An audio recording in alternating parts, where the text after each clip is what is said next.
Welcome to Unlocked with me, Martin Daubney, the home of common sense that speaks Britain's language.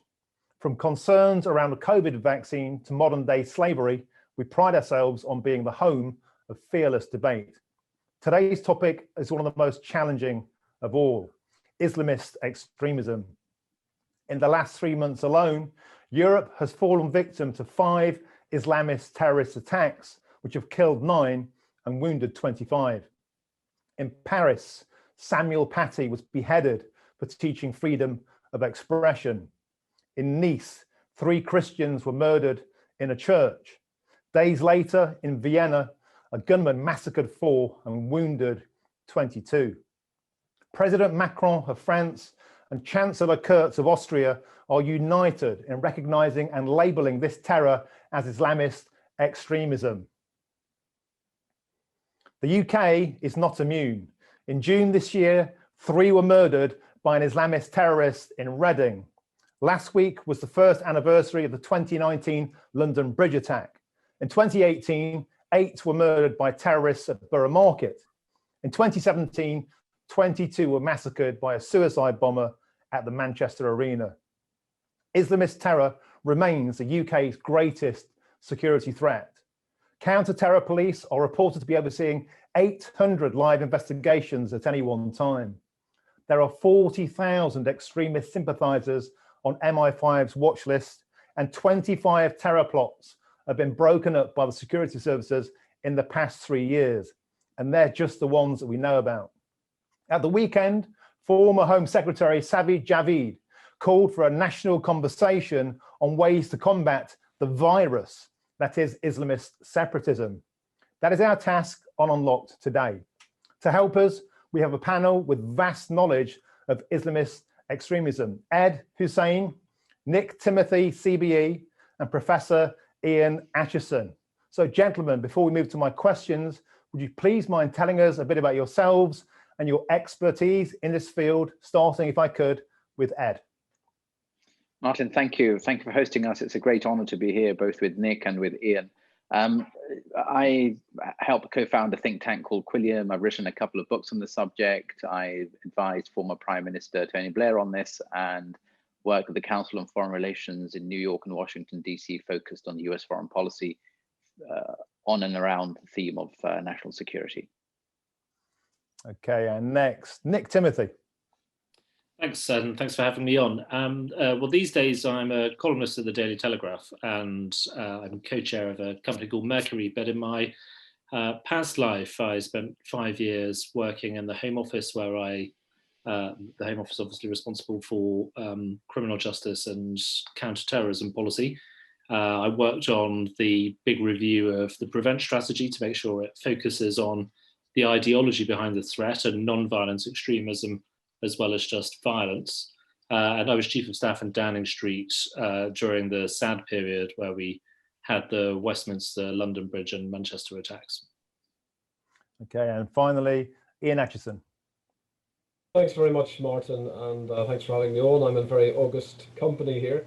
I'm a former prison governor and also a former senior civil servant at the Home Office who was responsible in Southwest England for crime, drugs and counter-terrorism policy, and latterly in 2016, the then Secretary of State for Justice, Michael Gove, asked me to conduct an independent review of the threat posed by Islamist extremism in our prisons, probation and youth justice system, and what should be done about it. These days, I travel a fair bit when I can, plague permitting, all over the world, helping governments combat violent extremism in prisons. Okay, I think it's really important just to lay out the caliber of guests we got on this show today. Thank you, gentlemen. You really know your stuff, and I want to move on now to the questions. And I want to put this, if we can, in layman's terms to start off with, because there's lots of confusing nomenclature and terminology which can trap people straight away. So, Ed Husain, what is the difference between Islamic and Islamist, and who are the main proponents of Islamist extremism? I think in simple terms, Islamic basically is a derivative or an adjective of the religion Islam. So if somebody's got a long beard, they're most likely being Islamic. If somebody's covering their hair, they're most likely being conservative Islamic women. If somebody is perhaps objecting to drinking alcohol on grounds of piety, they're perhaps being Islamic. But Islamism is a politicization of all of that to then make it your business to change government and to change society to conform to what are essentially private, pious, godly, or perceivedly godly behavior for an individual. So Islamists became a political force after the collapse of the last Ottoman Caliphate. Back in 1924, we saw in Egypt the first Islamist organization founded called the Muslim Brotherhood. The problem isn't that it was called Muslim or it was called Brotherhood. The problem is that it was influenced heavily by what happened 10 years previously in the Bolshevik uprising. In other words, the desire to see a totalitarian global identity. So where the Soviets might have said, workers of the world unite, the Muslim Brotherhood said Muslims of the world unite around one particular identity, only being Muslim rather than being citizens of secular nation states. And therein lies the problem, that it's a global agenda with a confrontational ideology where the Soviets were anti-West. Islamists, the Muslim Brotherhood and its hundreds of other offshoots, are equally anti-West, anti-capitalist, anti-modernity.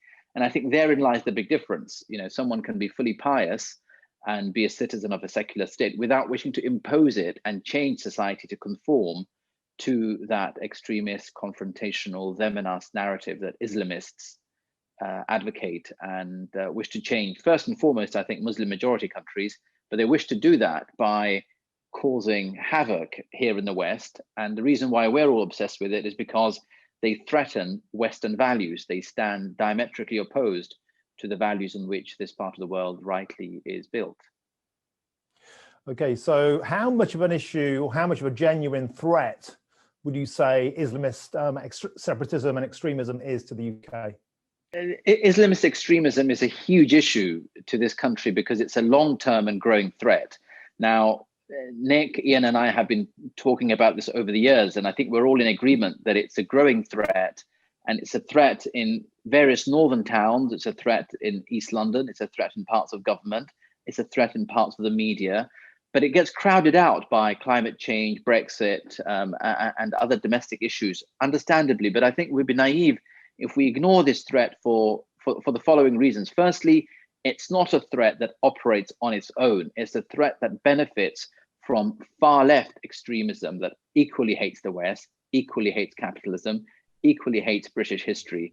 It also benefits from the far right extremism, able to point out, oh, look, you're being picked on because you're Muslim, without any awareness of the fact that the far right might be on the rise, because Islamist extremism combined with far left extremism has polluted the public space. For those reasons, it's on the increase. And the last reason why it's on the increase, and dangerously so, is because numbers are on the rise, Martin. In major northern towns, we have a combination of large gatherings where Muslims have been influenced by Islamism and refusing to integrate, refusing to marry outside the so-called community, refusing to contribute to wider society as secular citizens, and demanding that society, in fact, change to accommodate Islamist demands on whether it be women covering up, or whether it be some of the grooming gangs issues that we've seen, or whether it be politicizing Muslims to vote on the basis of that far left and Islamist alliance. So it's a growing threat,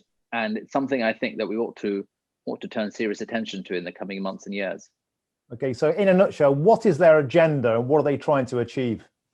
Their agenda very simply is to change society, and it's to remove the pillars of the modern West. And by the modern West, I mean the ideas that were shaped, carved, and exported from this country.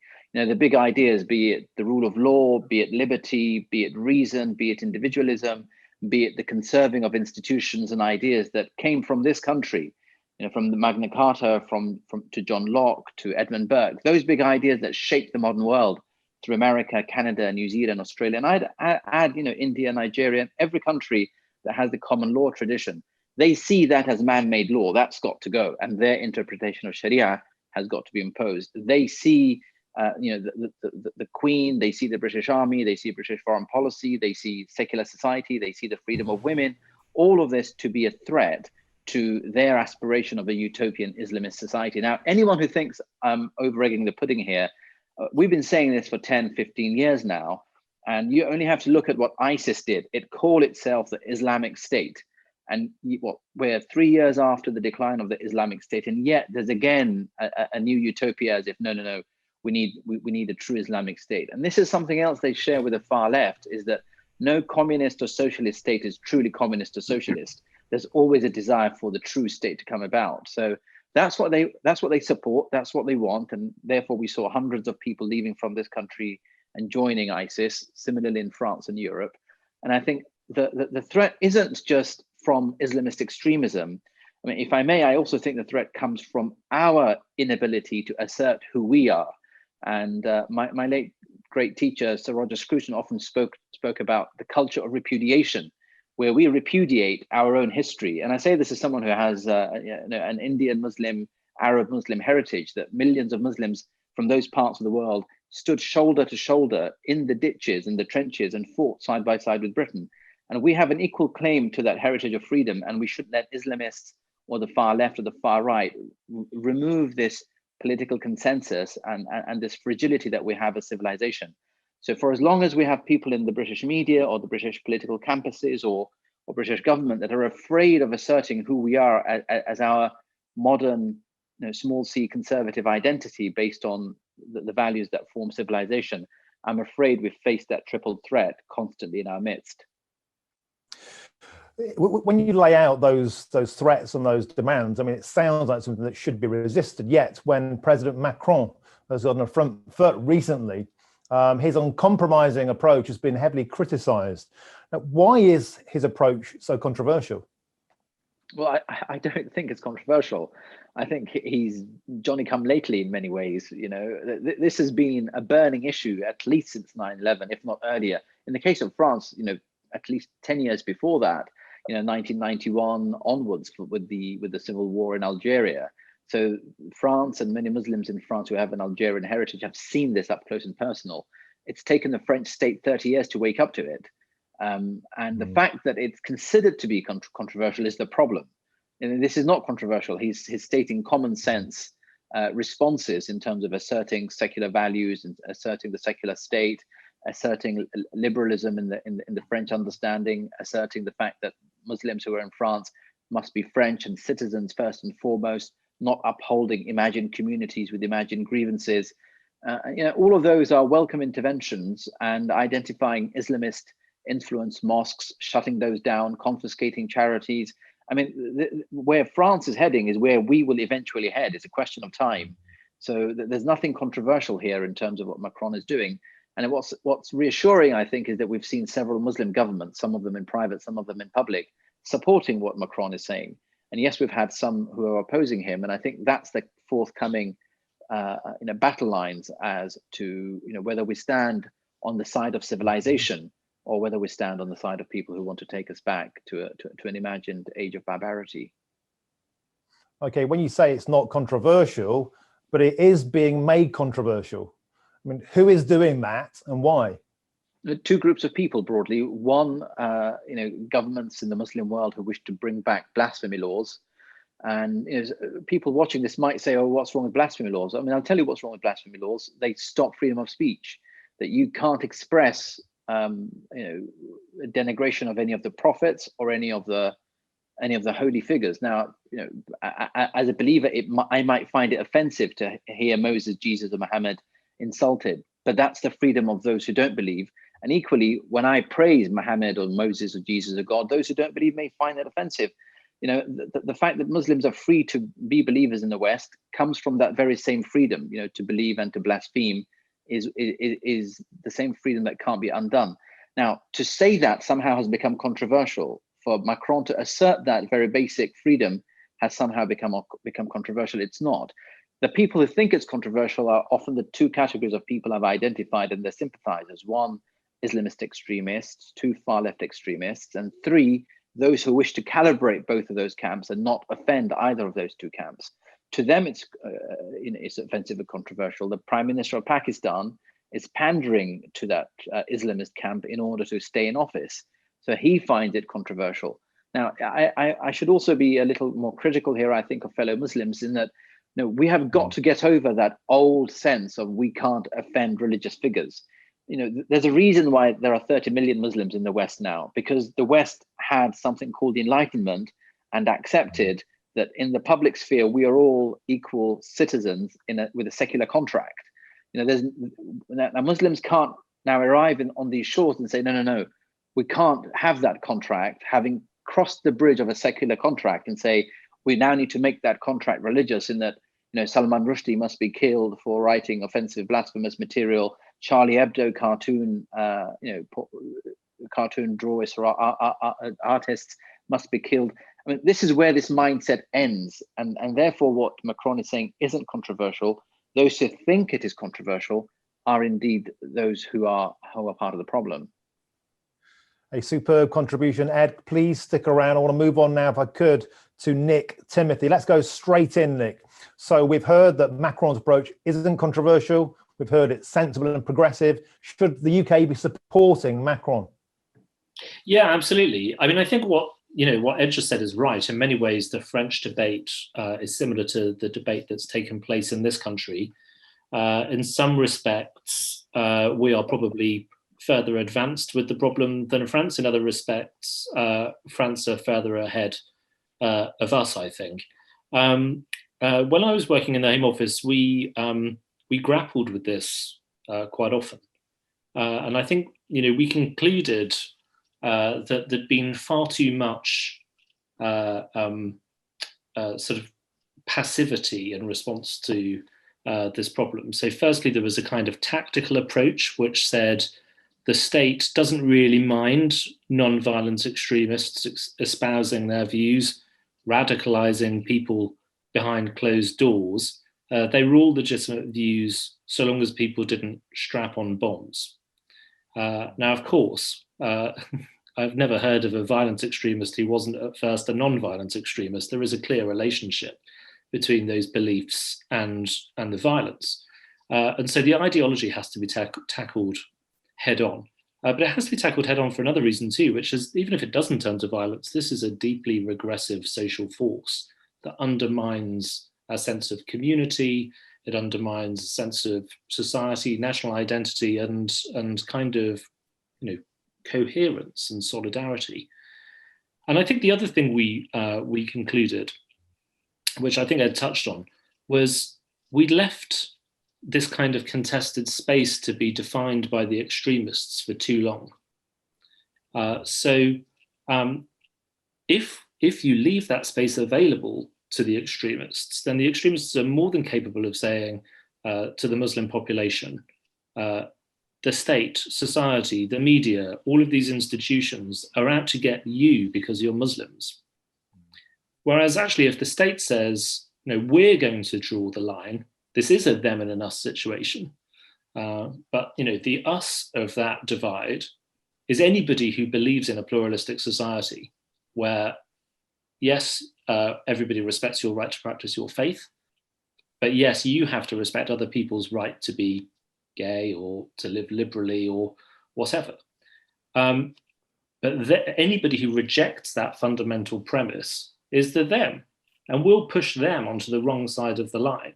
We'll support communities if they accept that premise, because we know they're under pressure from these extremists. But if you choose to put yourself on the wrong side of that line, then we will come down on you like a ton of bricks. I don't think that logic ever really turned into the kind of firm policy I wanted to see. But I do think that that analysis is correct and needs to inform policy now and into the future. Okay, so isn't that part of the problem, though, is that anybody can come out and obviously condemn an act of violent terrorism, but why do you think it is true, especially in the media, that people are so reluctant to criticize the non-violent extremism? And I'm talking about intolerance around cartoons and even anti-Semitism. Yeah, I mean, it's an important point, and I think one of the unfortunate consequences for this debate about the emergence of ISIS, among obviously many negative consequences, was the fact that the test became slightly misplaced, where if somebody said, oh no, I'm completely against ISIS, people sort of breathed a sigh of relief, as if that meant that the said person was on the right side of the argument, which obviously isn't the case. There are all sorts of attitudes, ideological beliefs that fall short of supporting ISIS that are hugely problematic. I think the truth is the Islamists have learned to play the kind of cultural, liberal, militant identity politics game. So they're campaigning for Islamophobia to be made an offence. They're using the language of the liberal left, but as Ed says, what they're actually trying to argue for is a one religion blasphemy law. And they're trying to include in that definition elements of Islamism itself, not Islam, Islamism. And so they're using the logic of Western liberalism against itself in many ways. And so if newspapers want to write news stories about particular extremists, they engage the most expensive and best qualified libel lawyers in the country. They bully and intimidate anybody who wants to stand up to them, whether that's members of local communities who don't like what's going on in their mosque, through to national newspaper editors and politicians.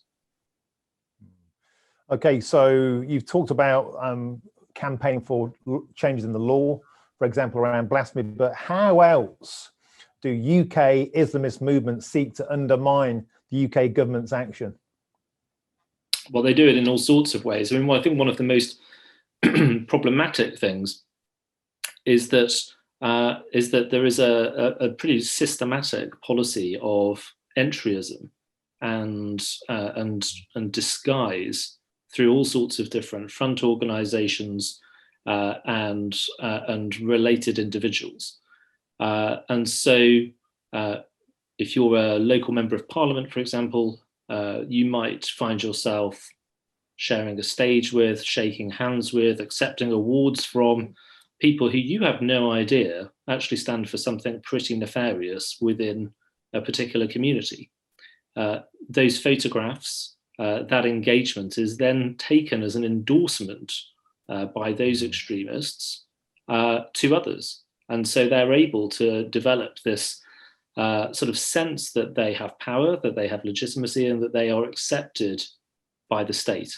There are all sorts of ways in which that happens, and it is very sophisticated, and it requires very detailed research, and in some cases formal intelligence, to understand who is who, what organization stands behind what organization. And to be honest, the information that comes out of that work isn't very widely shared. So there are lots of people in positions of authority and with political legitimacy who don't really know with whom they're engaging. It's actually a really fascinating point. It's almost the opposite of cancel culture, right? That's the acceptance culture. If you're alongside somebody who has a position of authority and you maybe hold some dodgy views, suddenly you're on the same platform. Hey, you're a respectable member of the fabric of society. That's absolutely right. And we see it happen time and time again. There was an incident earlier this summer where the National Police Chiefs Council met, I think as part of a regular program of events to discuss the ways in which various policies associated with Prevent were implemented. And one of the things that was discussed was whether it was appropriate to refer to these terrorist acts that we're talking about as Islamist. Because it's wrong to call it Islamist. It's offensive to Muslims because Islamism sounds like Islam, and it kind of implies guilt by association and that kind of thing. Now, I've actually tried to investigate using freedom of information requests and things like that, who was actually present at that meeting, because I strongly suspect that there will be actually Islamist organizations and representatives of Islamist organizations at that meeting. The police are being very secretive about it, probably because they know they've made a bad mistake. But that is a very good example, I think, of the way in which these organizations can work their way into what is in effect the British establishment, and then use this kind of postmodern, confusing, mind-bending game of language and double standards to confuse the public and to confuse decision makers about what's actually going on. Superbly put. And I want to move on now for good to Ian Acheson. I want to pick up on a point you made there, Nick, about prevent. Is it time for a new counter-extremism strategy in the UK? No, I don't think so. It's time for us to fully implement and perhaps augment the strategy that we've got. Contest's been around for around about a decade, and it's actually been copied. This is our UK counter-terrorism strategy around the world, and it's admired around the world. I would say it's probably a necessary but insufficient response to our needs at the moment. It's necessary because it is, in effect, a securitized response to the threat of ideological extremism, ranging from early prevention through to strategies to protect crowded spaces, through to police action to pursue and to shut down active extremism and so on. And I think one of the things that struck me about the quality of the conversation with Ed and Nick earlier was that really we're talking about what happens when you have uncontested space in terms of ideological extremism, where the state withdraws or is not assertive enough to assert its own liberal democratic values, as Macron, Ed is saying, rather late to the party, but better late than never, has started to do now.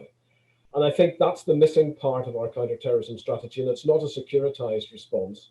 It's a kind of whole of society response. What we need to do is augment our 4 Ps that make up the 4 pillars of our contest strategy. That is prevent, protect, prepare, and pursue, with something that I've called promote.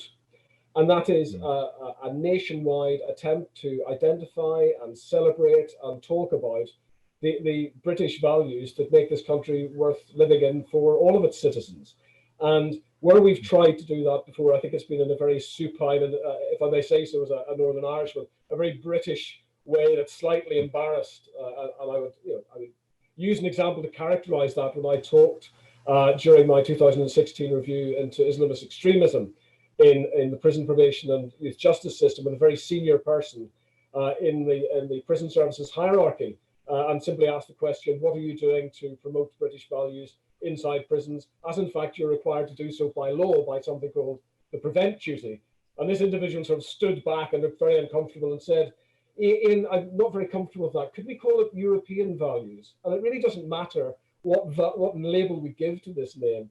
We don't have anything in that space, which is a street-by-street, postcode-based attempt to introduce to isolated communities that are at the mercy through sometimes community representatives in both the Muslim communities and in communities where far-right extremism is fermenting as well, and go round those self-styled representatives and start talking to people not just about the rights that they should enjoy as British citizens, but also about the duties, obligations, and responsibilities that give those rights effect. At a basic level, your right to go around and not to be killed is contingent on my right not to kill you. So I think we need something else there. But in essence, what we've got in terms of the contest strategy is very effective. The one thing I would say is I've been highly critical of the government's supine attempt to defend the prevent strategy, which has been attacked roundly, often by terrorist advocacy groups, precisely in my view, because it's been very successful. So there needs to be much more of an effort to promote the salience and the importance of early prevention when we have services that get around people that are at risk of being drawn into violent extremism, to try to deflect them onto a different path. Yeah, but isn't part of the problem, though, that the very values that successive governments in Britain have failed to promote, they're the same values that have been so denigrated by our media, by the same people that are criticising Macron. So we're in this vicious cycle, aren't we? We want to promote British values, but we're embarrassed about what they are. When we actually put them down on paper, they seem so clumsy and wrong. And nobody's ever really grasped this and got this right, have they? So what are those values and how do we promote them? Well, clearly our embarrassment will have a shorter and shorter shelf life if we are going to see some of the events that have tortured France recently, and indeed this country in the recent past, where you have people on the streets who believe that they have divine permission to murder children. So I think we're reaching a point where we have to decide, and it's been mentioned earlier by Nick and Ed, which side are we on? Are we on the side of Enlightenment values, or do we want to surrender, in the case of Islamist extremism, to a theocratic fascism and simply retreat away from that? And I think that's completely unacceptable, and it will be politically unacceptable as well. So I think there's an imperative for the state to be much more assertive in terms of promoting those values. And obviously my interest is prisons in particular, which are incubators of violent extremism. And I want to see those values being assertively promoted on either side of the prison walls. Yeah, I was about to move on to the extremism that we see in prisons. How entrenched are those values and how do we combat them? Well, in 2016, those values weren't entrenched at all, in my opinion. I wrote a report that made a vast number of recommendations after looking very carefully at the threat posed by Islamist extremism and the capacity of the state in the form of the prison and probation services to respond to it. And there was a number of problems, but it certainly included a lack of cultural and religious competency, to use that phrase, by prison staff to be able to combat hateful ideologies that were being freely disseminated in the prison landings. Prisons are places where alienation and grievance can be magnified, where you have a ready supply of violent and credulous young men searching for excitement and meaning, very impulsive and very vulnerable to being seduced by ideologies, including Islamist extremism, which will explain the plight they find themselves in, which will give them a sense of belonging, and which will give them a sense of purpose and discipline in life. And why we still have a very disordered prison system with record levels of violence and overcrowding, we will have the perfect conditions, in my opinion, unfortunately, to sustain the conversion of people. And let's not forget, in terms of statistics, that the population of young Muslim men in our prisons today is wildly out of proportion with their community representation, and has risen, doubled, in fact, I think, in the last 10 years. And there's now about 12,000 people in the prison population, which is about 14% of the total population. So we've got big societal questions to ask about why we've got a ready supply and a very disproportionately high supply of young Muslim men coming into custody. But I would suggest they are particularly vulnerable to some of the very sophisticated and charismatic proselytizers of Islamist extremism that are in close proximity to them and are able to weaponize that alienation and that discontent into something much more malign. I'd like to just push you, and then actually I'd like to ask all of tonight's guests, if I could, this idea about promoting British values. I don't think it's something that we've ever really got right or understood how best to do. When you talk about prison communities, Ian, and then when you talk about the broader Muslim population, how can we encourage the acceptance of British values, and how can the public get involved in that? Well, that's a very complex question, and I tried to articulate earlier, talking about this extra strand of the contest strategy called promote a means of doing it. I think we do need to have the Muslim community in particular, since we're talking about Islamist extremism, engaged as partners in national security. One of the practical ways that we could do that is in the reintegration of Islamist extremists who have been convicted of terrorism after custody. We've seen recently that the research by the Crest Advisory think tank has exploded this myth that the Muslims are, in relation to the prevent strategy, for example, are deeply suspicious of it and reject it. I'd say that applies for all of our counter-terrorism efforts, which have been weaponized by those who don't want the strategy to work, to say that they're somehow an attack on the Muslim community. I want the Muslim community to be partners in national security, particularly when young men are released from periods of custody back into the community where we're expecting them to reintegrate, and sometimes, frankly, to integrate in the first place. This is a sort of strategy and approach that has been used quite effectively in other parts of Europe. It's not going to be a panacea. We will certainly need the security and protective services on hand working alongside communities to be able to step in if they spot people are returning to violent extremism. But we certainly need to find a way of joining that community with the rest of society in a true partnership to combat violent extremism and to be part of our national security. Well, Ian, before I come back to you and talk about de-radicalisation programmes, and I got a lot to think about and say on that, I wonder if I go back to Ed Husain. Ed, how do we, this notion of promoting British values to Muslim communities, how would you go about doing that? Well, I think you do it by telling stories. You tell the story. The fact that we have, almost 4 million Muslims here is because with the ending of empire, millions of Muslims decided to come here. Today, there isn't a single embassy in a single Muslim country that doesn't have a queue going around the corner for people wanting to come here, Muslims wanting to come here to be students, to be investors, to be tourists. I mean, on any given day, the boats that are coming across the channel have large numbers of Muslims. Why? Because there's something special, unique, and different about this country that draws people here. I mean, Italy isn't good enough. France isn't good enough. Spain isn't good enough. Crossing the Mediterranean and coming into Southern Europe doesn't stop people from wanting to come into this island. And why? And the story of the greatness of this island goes back centuries.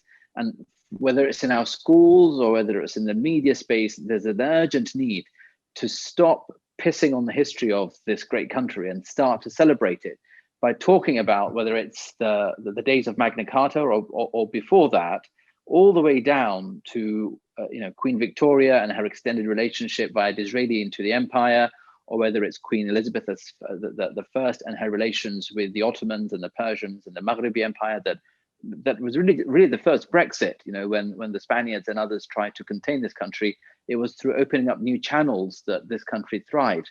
There's a long story to be told, and that story rests on several principles. First, it's a story based on reason and the rule of law. It's a story based on the growth of individualism. It's a story that over time gave us gender equality. It's a story that gave us the open society and the right to blaspheme, the right to be free. It's a story that's very unique to us. And I think more than most European countries, it's a story that in English-speaking countries and the English-speaking civilization gives us racial equality. So all of us here tonight could spend 20, 25 years in China or Nigeria. We would never become Chinese or Nigerian.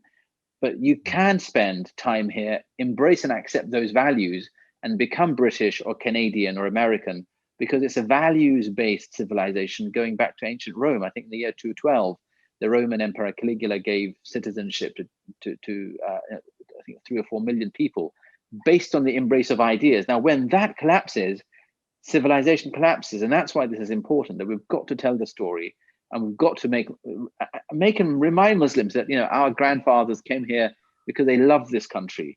And this is, and Roger used to say this, Roger Scruton used to say this all the time, our nationalism is a nationalism based on values and civic identity. It's not a nationalism based on blood and racial superiority. And if we can't celebrate that, then there's something wrong with us collectively. Well put. Nick Timothy, I saw you nodding as well as laughing at Ed's colourful metaphor earlier. Could I put it to you, in your time in the Home Office and at number 10, did you try and sell this notion of British values to the British public? And did you get any resistance from the media and the civil service? Well, we did, in that we made it a much bigger part of the Prevent strategy and the Prevent statutory duty. But the point I wanted to make actually was that the promotion of British values quite often runs aground when it's tried. And it's been tried by different ministers under different governments of different colours. And the more I've considered this, the more I've come to the conclusion that is because the promotion of British values is necessary, but its utility is limited and it's not sufficient. So firstly, there's always a difficulty in agreeing what exactly constitutes British values. And Ian's point about can't we say European values is very familiar to me from conversations I've had inside the civil service about this subject. But what are British values? Quite often, because people don't want to be exclusive, they will say, well, it's democracy and the rule of law. It's not very different to any other Western country. They might say it's, certainly Gordon Brown used to do this quite a lot, it's the NHS, as if we can sort of sum up Britishness through having votes and relying on the NHS. And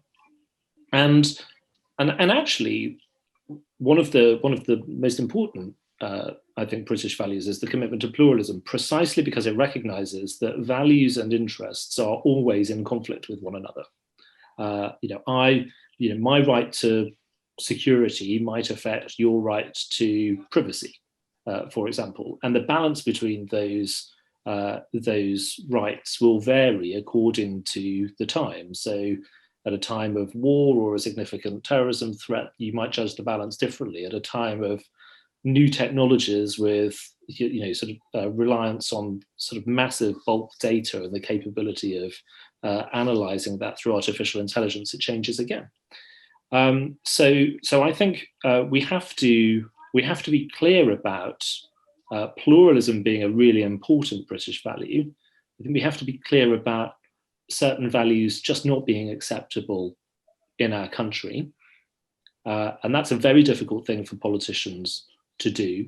And that takes you not only into confronting the ideology behind the extremism, but also cultural norms that aren't necessarily ideological, but are nonetheless unacceptable in a country like Britain today. And then in addition to this point about values, I would say we've got to think much more about traditions and institutions as well. Because actually, if you really think about what it is that defines Britishness, how do I recognize that a stranger I have just met in the first few minutes is British, regardless of their ideological beliefs or skin color or whatever? You recognize it through familiarity and things that you see in them and the things that they say that are familiar to you. So actually Britishness is actually, to me, much more about, and Ed talked about the stories we tell. It's about things like the Old Firm Derby, the FA Cup final, the last night of the proms. It's all these kinds of things. It's understanding our common history, 1066 and all that, but also literary references like Shakespeare and so on. So actually, to me, it's got to be about the promotion not just of some values we can loosely call British, but it's also about our national story, which is about tradition and institutions, because it's those things that give us the ability to have a trust in fellow citizens who we might have never met, strangers.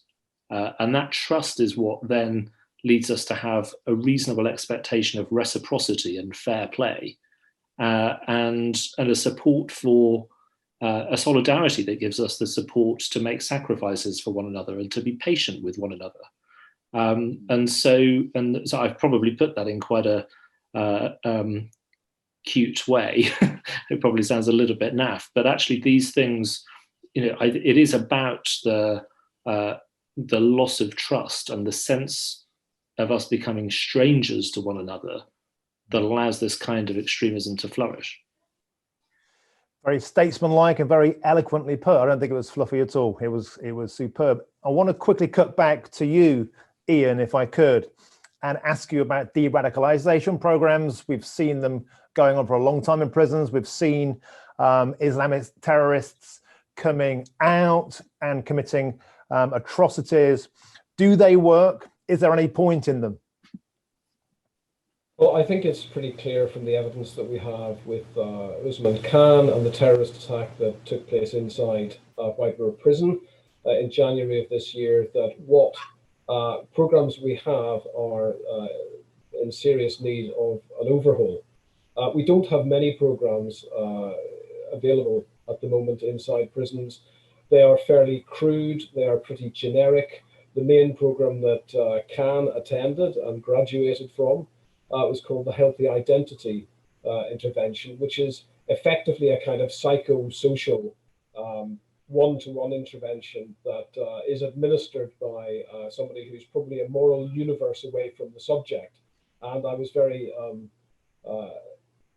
concerned to read that the only evaluation that's ever been done of this program, which was an internal evaluation, seemed to base the judgment that it was successful on the input from the subject, from the terrorist who was going through the project, going through the intervention. So I think what I've argued for since 2016 is a much more individualized approach. The individual pathologies and the trajectories into and out of violent extremism are all hugely different. You've only got to look at, for example, the work that was done by the Henry Jackson Society recently that produced a biography of all terrorist offenders in Britain. And you know as well as I do, we had everything on the spectrum from two-time losers to university graduates who are medical doctors and all points in between. Instead of having these generic, internally invented and not very well evaluated programs, I think we need to switch much more to a individualized, bespoke program for every offender. One of the things that drives me nuts, to be honest, is the constant, I mean, you talked about it, the alphabet soup of acronyms and so on. Earlier on when you introduced this piece, Martin, but there are a huge number of different agencies and entities that are responsible and have handoffs one to the other for the journey of a terrorist offender through custody and into the community. We've only got, as of the latest statistics, 230 people who are imprisoned at the minute for terrorist act offences. We could easily have one single multidisciplinary, properly multidisciplinary terrorist management unit that had a deep and rich biographical understanding of each offender and calibrated their interventions. That could be a psychological intervention, it could be a theological intervention, a family therapy intervention, substance misuse, you name it. You will see a lot of those different factors working in different ways in the pre-radicalization space of many of our terrorist offenders. And the best way, I think, to reduce the dangerousness of such people is to identify those needs and deal with them on an individualized level. But we also must, if I may say this briefly, we also must consider the fact and be very clear-eyed about the fact that there are people probably in the prison system at the minute who may be too dangerous ever to release. Yes. And I think the rights of those people are subordinate to the rights of the victims that they may create if they go through defective de-radicalization programs that don't seem to work, as was the case with Usman Khan, and go back out into the community to murder more people. I think we have to, Robert Buckland, to be fair, has gone some way in terms of emergency legislation to mean that terrorist prisoners spend longer in custody. We've got to take advantage of that increased length of time in custody to actually look at the quality of that time as well. Because if we do nothing except simply warehouse bad people who are in a milieu that's likely to make them worse, we are storing up many more, I'm afraid, London Bridge incidents for the future. Yeah, and you've said very eloquently before in The Spectator here, we are learning the hard way that some people cannot be fixed and some people do not want to be fixed. Gentlemen, final question of the evening. We've established tonight Emmanuel Macron is showing real leadership on this topic across the world. We've established that all three of you support his work. So in terms of practical measures, what can we be doing in the UK? Should we be emulating some of the work of Macron in France? What specifically, tangibly, should we be doing about Islamist extremism in the UK right now? Ed Husain first, please. Sure. I mean, I have nothing but immense respect for everything Ian and Nick have said and done in government in their various capacities over the years. And this is not in any way a criticism of them, but and it genuinely isn't. Normally, this kind of warm up follows with a criticism. It isn't. It's just to say that one of the shortcomings of, I think Gordon Brown, Tony Blair, David Cameron would all agree that we've always stopped short of saying what Macron has said, and he said it now on multiple occasions, and he said it bluntly and he said it brutally. And yes, the Austrian Chancellor is changing laws. I'm hesitant in using the blunt instrument of the law to defeat something that we in civil society should have the confidence and the comfort to defeat in a battle of ideas, rather than unleashing inquisitions and locking up people constantly, or arresting people for saying the wrong thing. We shouldn't go there. We've seen where that ends. What we should be able to say in public, with backing from the very highest levels of government and above, Her Majesty and others, should not be afraid to say this, that if you believe in ideas that are sexist, that are homophobic, that are anti-Semitic, you don't have a place in this country. Britain is not a welcome place for homophobes, for anti-Semites, and for people who hate the institutions of this country and actively work to undermine this country and the warm welcome that it has extended over generations for people who are now citizens and are on an equal footing with everyone else. Nothing short of civilization is being threatened by this ideology. And before it continues to grow in numbers and finds new recruits in prisons and campuses and elsewhere, we should have the confidence to say, this is not your home. If you don't like the way we operate with our freedoms and liberties that are hard won, and millions of lives have been lost over the last 500 years to get to where we are, if you don't like it, please leave. The moment we have the courage to say leave, then you start to unleash a train of events that Islamists and others start to calibrate their behavior. Right now, we are welcome and we are open and we are warm to the most pernicious forms of extremism. And that has got to end with leadership from the very top by saying this is not, Macron said, not on French soil. We should be able to say something similar, that not on British soil. Nick Timothy, I could see you nodding away there. As somebody who's worked in the heart of government, what do you think we should be doing in the UK to combat Islamist terrorism? Well, I strongly agree with that. I mean, there's all sorts of things you can talk about in terms of legislation and operational capabilities, from indeterminate sentences to changes to human rights law to allow for the deportation of different kinds of individuals. But I actually think more important than all of those things is to recognize that this is a really, really deep social problem that we have in this country, with large numbers of people responsible for the problem. And one of the problems I think we tend to have is when politicians and policymakers focus on it, they do so for 5 minutes and then go back to normal. There's an attack. Quite often, actually, there's a culture of denialism too. Attacks are quite often quickly dismissed as perpetrated by somebody with mental health problems, because they don't want to confront the reality of the fact that it is often ideologically motivated. So we need to replace the culture of denialism with a culture of realism, but we need relentless focus. We need the politicians to realise that this is one of the most serious issues that the country is facing, that it requires a systematic approach, whether that is through, yes, tightening up legislation, but more importantly, the whole of society sending the kind of message that Ed has just articulated brilliantly, I think, but also that there are vulnerable and isolated Muslim communities in Britain, where there are lots of people who don't want this problem. They want help and they want support to root these people out of their worlds. And to do those things will require sometimes quite embarrassing conversations, policies that might in normal circumstances be rejected as overly intrusive, but will nonetheless be necessary because of the seriousness of the problem we face. Thank you, Nick Timothy. Ian Acheson, what about the specifics that Macron is proposing? Homeschooling, closing dodgy charities. Should we be doing things aligned with that in the UK? Well, it's very difficult to improve on the very intelligent and thoughtful contributions you've just heard there, and I would endorse all of them. I would simply add, and directly in response to your question, that we need to look at the governance of our public institutions as well. they have been infiltrated by people who are not, in my view, equipped to take on this role, and they should be judged on their abilities and their appetite for promoting British values across all of our public institutions, and sacked if they fail to do so, because we are in an existential battle here, and a battle of values that we must win on behalf of the British people.